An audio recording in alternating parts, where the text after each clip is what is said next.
আজকে একটা ইন্টারেস্টিং বিষয় নিয়ে কথা বলতে আসছি, সেটা হচ্ছে গিয়ে চাকরি এবং বিজনেস করা একসাথে পসিবল কিনা। আজকে থেকে 3-4 বছর আগে যখন আমি নিজেও একটা চাকরির মধ্যে ছিলাম, তখন বাংলাদেশের একটা লোকাল কোম্পানির চেয়ারম্যানকে আমি জিজ্ঞেস করি যে আচ্ছা ভাইয়া, চাকরি করা এবং একই সাথে একটা বিজনেস রান করা এটা কি পসিবল? তো he has years of experience global market, local market সবখানেই। তো উনি আমাকে বললো, এক কথায় উত্তর দিল, সম্ভব না। তো আমি শুনছি ওনার কথা অ্যান্ড রেসপেক্ট হিম, অ্যান্ড এটা আমার মাথায় ছিল before I left my own job and started doing the business I am in currently. তো ওনার কথা ছিল যে না, চাকরি এবং বিজনেস একসাথে করা সম্ভব না। তো আমি এখনই কনক্লুশনে যাচ্ছি না, আমি আপনাদের এই কিছু সুবিধা এবং কিছু অসুবিধা বলবো, যে যদি আপনি চাকরি এবং বিজনেস একসাথে করেন সেটার অসুবিধাগুলো কী এবং অসুবিধাগুলো কী। তো সুবিধার মধ্যে যেটা হবে যে অফকোর্স আপনার একটা এক্সট্রা ইনকামের সোর্স হবে, যে চাকরির বেতন তো আপনার মাস শেষে আলহামদুলিল্লাহ আসতেছে। এটার সাথে আপনি যদি বিজনেস করতে পারেন, সেটা যে ধরনের বিজনেসই হোক না কেন, এটা আপনার একটা এক্সট্রা সোর্স অফ ইনকাম হয়, এটা একটা সুবিধা। সেকেন্ড একটা সুবিধা হচ্ছে, যখন আপনার বস আপনার উপর রাগ করবে, আপনার সাথে চিলাচিলি করবে, কলিগরা আপনার পিছনে লাগবে, অথবা সামথিং আপনার মন মতো হবে না, তখনই আপনার মাথায় আসবে যে না, এই চাকরি আমার সব কিছু না, আমার একটা বিজনেস আছে, আমি তো চাইলেই যে কোনো সময় বিজনেস চলে যেতে পারি এবং এই চাকরি আমার করা লাগবে না। এই ধরনের একটা চিন্তা, একটা টেন্ডেন্সি আপনার মাথায় আসবে, আপনি একটু ভালো ফিল করবেন যে না, আমার একটা ব্যাকআপ প্ল্যান আছে। সো এটা একটা ব্যাকআপ প্ল্যান হিসাবে কাজ করে, যে না, আমার নিজের একটা বিজনেস আছে, যদি আমার চাকরিতে ভালো না লাগে, মন না টেকে বা কোনো সমস্যা হয়, I will always have my business, যেখানে আমি আমার ব্যাকআপ প্ল্যান হিসাবে কাজে লাগাতে পারবো। এটা হচ্ছে সেকেন্ড সুবিধা। আর থার্ড যে সুবিধাটা হয় চাকরি এবং বিজনেস একসাথে রান করলে, সেটা হচ্ছে নেটওয়ার্কিং। যে যখন চাকরির সুবাদে আপনি অনেক মানুষজনের সাথে মিশতেছেন, পরিচিত হচ্ছেন, আপনার কমিউনিকেশন স্কিল এবং নেটওয়ার্কিং স্কিল সবই বাড়তেছে।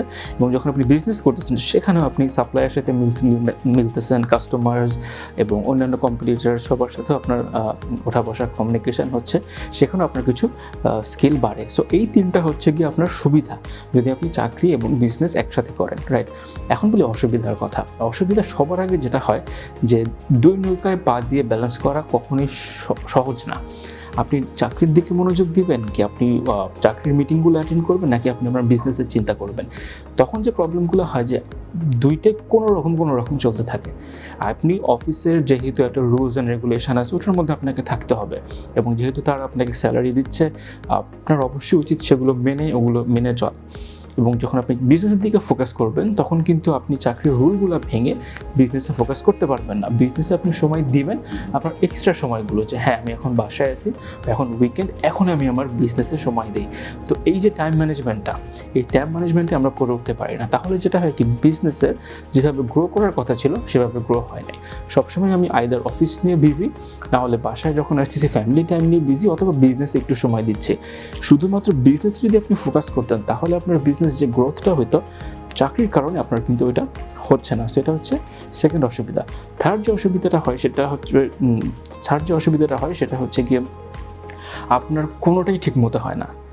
আপনি যখন চাকরিতে আছেন, তখন আপনি চিন্তা করেন আমার এই মাসের সেল কতগুলো হবে, কীভাবে আমি সেল বাড়াতে পারি, আচ্ছা এই সাপ্লায়ার থেকে কমে সাপ্লায়ার পাওয়া যায় কিনা। আপনি ওই চিন্তা নিয়ে হয়তো অনেকেই ওই চিন্তায় বেশি মগ্ন থাকে চাকরিতে ফোকাস করার থেকে।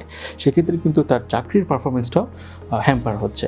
এবং অন্যথায় সে যে বিজনেসে পুরোপুরি ফোকাস করবে চাকরির চিন্তাগুলো বাদ দিয়ে, সেটাও তার পক্ষে সম্ভব হয় না। তো দুইটাই এভারেজভাবে চলতে থাকে, কোনোটাতেই সে তার 100% দিতে পারে না।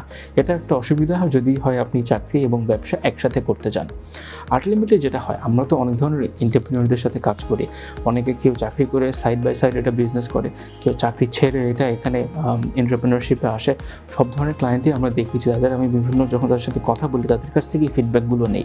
তো খুব বেশি যদি আপনার ঝুঁকি নেওয়ার ক্যাপাবিলিটি থাকে, financially, capacity wise and also mentally, যে আমি এই প্যারাটা নিতে পারবো, যে অতিরিক্ত টেনশন, যে না আমার কোনো চাকরি নাই, কোনো ব্যাকআপ নাই, কিছু আমার পুঁজি আছে, পুরো টাইম ব্যবসায় ঢালতেছি এবং এই বিজনেসটাকে আমার গ্রো করতে হবে, এই প্যারাটা নেওয়ার যদি আপনার ক্যাপাবিলিটি থাকে, অনলি দেন আপনার চাকরির অল্টারনেটিভ কিছু চিন্তা করা উচিত।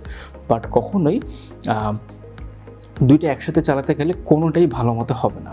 এটা হচ্ছে আমাদের আজকের ভিডিওর বটম লাইন, যে চাকরি এবং ব্যবসা একসাথে করা পসিবল কিনা। The bottom line is possible, but খুব ভালোভাবে কোনোটাই করা পসিবল না। আইদার আপনার যে কোনো একটা আলটিমেটলি ছেড়ে দিতেই হবে। দুইটা একসাথে চালিয়ে যাওয়া ইজ নট অলওয়েজ ইজি। যে কোনো একটাতে যদি আপনি ফোকাস করেন সেটার থেকে আপনার আউটকাম বেশি বেটার আসার সম্ভাবনা বেশি। তো আজকের ভিডিওটা আমাদের এটাই ছিল যে চাকরি এবং বিজনেস একসাথে করা পসিবল কিনা। তো সুবিধা অসুবিধা দুটোই বললাম, আপনারা চিন্তা করবেন যেটা আপনার জন্য ভালো হয়, যেটা আপনার জন্য শান্তিদায়ক হয় সেটি আপনি গ্রহণ করবেন। This is Nafis Kausar, thank you so much for watching the video.